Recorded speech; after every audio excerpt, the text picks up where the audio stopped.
House released its operating budget yesterday, countering the proposed $8.9 billion budget deficit over the next 2 years. Will you please highlight some of the major changes Washingtonians will undergo due to the cuts in this released budget? This is going to be a budget year that is going to cause a lot of pain for a lot of folks from border to border in the state of Washington. So there's really almost no corner of the state budget that's not going to experience some really serious cuts.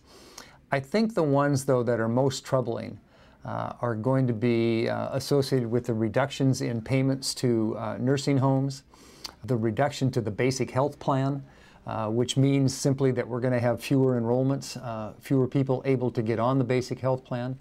That ultimately means there will be more people in the state of Washington without health care. The irony is, while that saves the state some money in the short term because we don't have to spend money on that plan that we don't have, but it also means that a lot of those people without that health care may end up in our emergency rooms for things that they shouldn't have to go there for. So, you know, it's one of those conundrums where we're saving money up front, we may have to pay it more later on.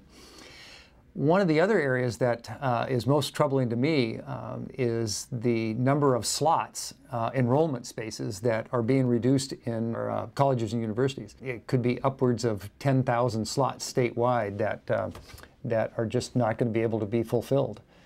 So it's troubling that at a time when, you know, this economy needs to pull out of a recession. One of the best ways you do that is to get the education you need to find the jobs that are available. And here we are in a position where we actually have to cut enrollments at the colleges and universities. It's very troubling. So there are no good answers right now, that's for sure. As a former elementary school teacher, you've been a strong advocate for education since you came to Olympia.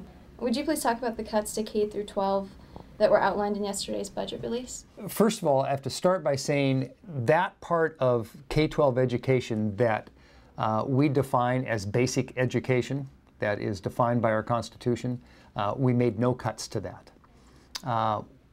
However, the cuts that were made are going to be, again, felt by everyone associated with K-12 education, especially teachers and classrooms. We did suspend the teachers' cost of living adjustment. That was Initiative 732 several years ago.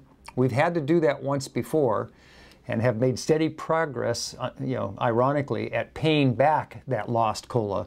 But now we're in a position where, in fact, I was just looking on my computer this morning about how long it took us to get back, and it was about 4 or 5 years to get back to where we were in 2003, and now we're having to do it again.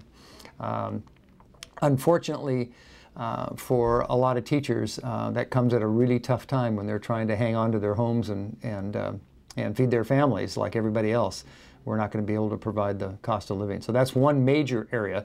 The other is the reduction in Initiative 728, which was the one that established class sizes. Now, we were able to maintain the class size spending in, I believe it was K through 4, the lower grades where it is most critical. But in the grades beyond that, we have had to suspend that initiative. So you're going to see larger class sizes.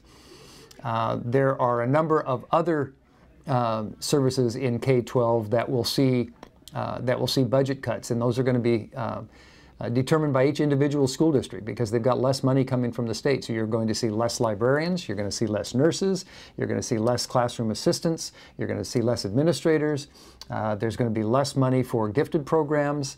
We've already seen extracurricular activities fall by the wayside, drama programs, some sports programs, all of those things that are outside of the boundary of what we call basic education are on the chopping block. So the really sad part about this is at a time when we have spent a lot of energy over the last year redefining what we mean by basic education, we find ourselves in a budget situation now where we're actually going to be cutting services that probably ought to be part of basic education. So we will, in fact, weather this. I think we're doing the responsible thing in the face of an unprecedented challenge. Never been a deficit like this before. So we'll get through it and we'll recover, but it's going to take some time. So there'll be a pain along the way. But I just encourage everybody to let us know what you think we can be doing out there to help soften the blow.